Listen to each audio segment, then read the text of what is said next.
Разходката на Ана в София. Ана пристига в София сутринта.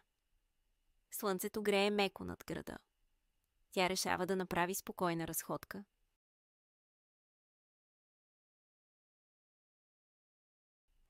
Първо тя вижда големия храм Александър Невски.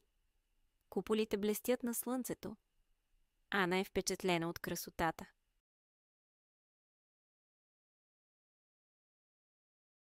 До катедралата църквата е Света София. Тя е стара и тиха. Ана влиза и усеща мир.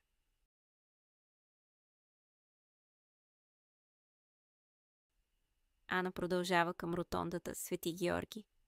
Малка червена църква стои сред високи сгради. Тя прави снимка.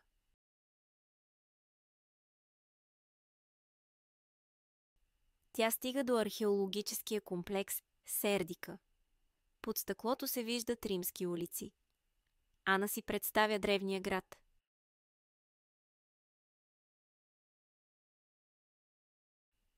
После тя влиза в централната баня. Сградата е цветна и красива. Сега вътре има музей.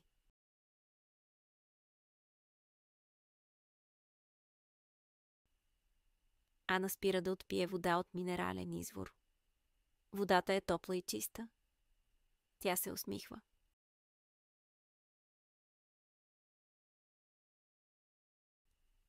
По-нататък тя върви в Борисовата градина.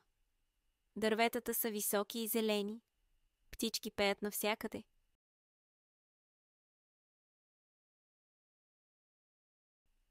Ана вижда езеро с патици.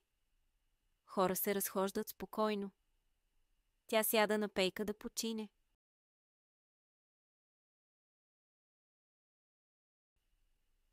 След почивка тя тръгва към булевард Витоша. Улицата е пълна с магазини и кафенета. Вижда планината в далечината.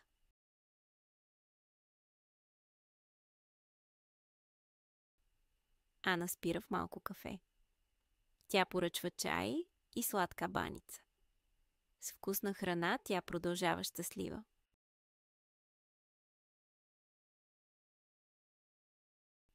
Пред нея се издига Националният дворец на културата.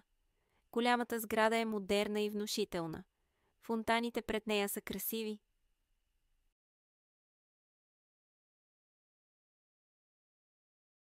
Ана минава през градската градина. Деца играят и хора почиват. Цветята са ярки и пъстри.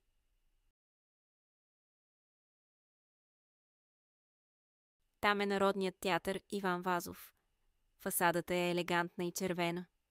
Ана гледа статуите на покрива.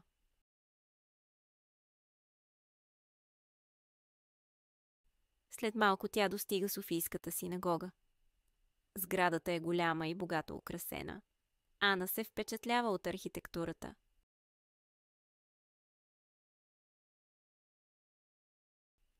Близо до нея е централната хала.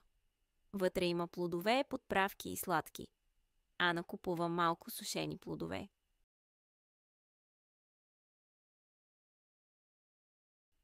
Ана продължава до Националната художествена галерия.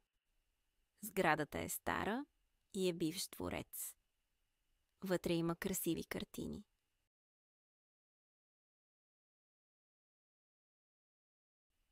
Тя влиза в галерията за кратко. Наслаждава се на българско изкуство. После отново излиза навън.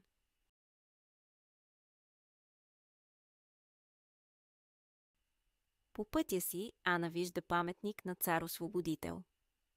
Статуята е висока и величествена. Хора правят снимки.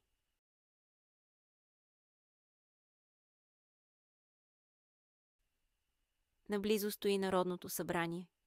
Сградата е официална и бяла. Ана гледа охраната пред входа.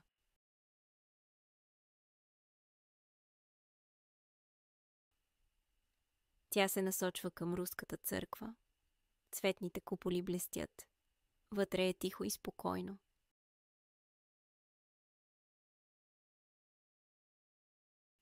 След това Ана минава край паметника на Съветската армия. Хората седят на тревата около него. Младежи рисуват графити.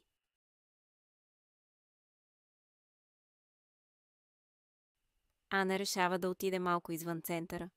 Тя взема автобус за Боянската църква. Пътят минава през зелени улици.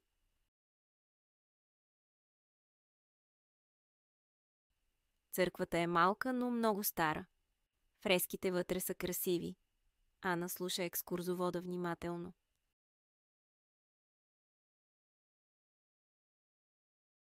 След това тя отива към Националния исторически музей. Сградата е огромна. Вътре има древни съкровища.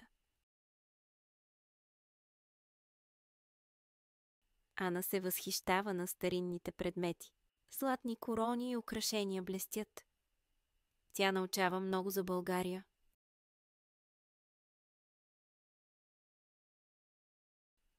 Скоро тя вижда Витоша планина.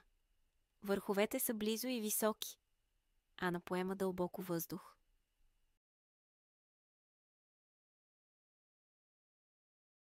Тя се качва с лифт нагоре. Планината е зелена и свежа.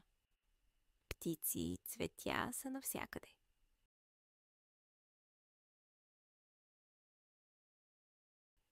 Горе Ана гледа София от високо. Градът изглежда малък и спокоен. Тя прави още снимки.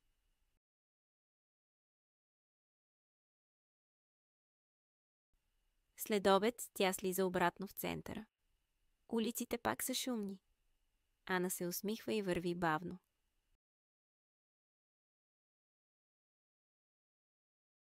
Тя спира пред Софийския университет. Сградата е голяма и важна. Студенти четат на пейките.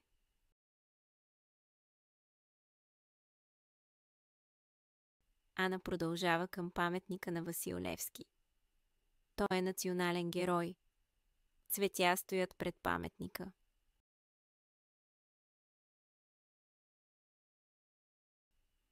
Наблизо е Софийската опера. Фасадата е светла и елегантна. Хора купуват билети за вечерно шоу.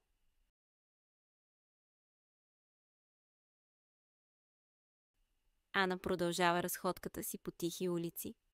Малки кафенета и магазини я радват. Хората я поздравяват с усмивка.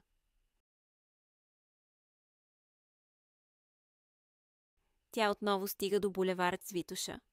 Сега светлините вече светят. Улицата е пълна с музика.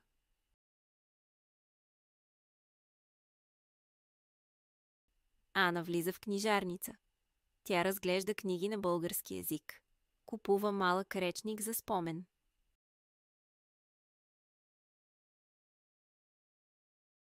После тя вижда стар трамвай.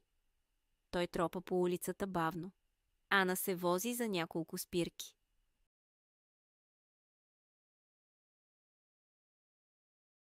От трамвая тя вижда лъвов мост. 4 лъва стоят около него.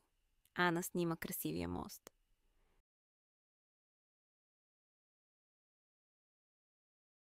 Вечерта Ана се връща към центъра.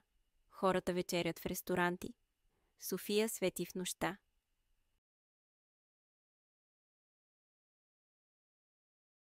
Тя опитва традиционно ястие шопска салата. Сиренето е вкусно и свежо. Ана е доволна.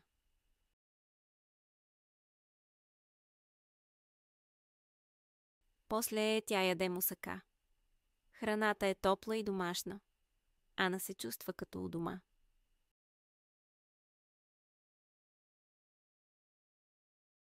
Към края на деня тя пие айрян.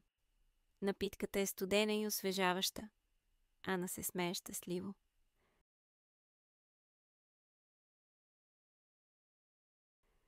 Нощта пада над града. Фонтаните блестят със светлини. София е красива и спокойна.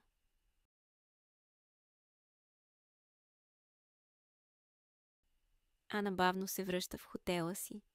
Улиците са по-тихи. Въздухът е свеж.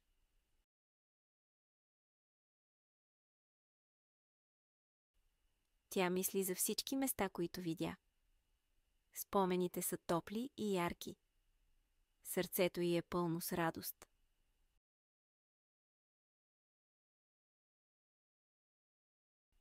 Ана пише бележки в тетрадката си. Тя описва катедрали, паркове и хора. Записките ще й помогнат да помни.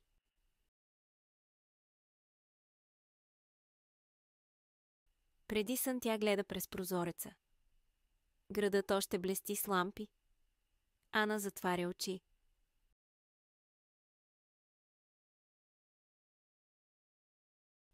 Това е краят на нейния ден в София. Тя е спокойна и щастлива. Утре я чакат нови приключения.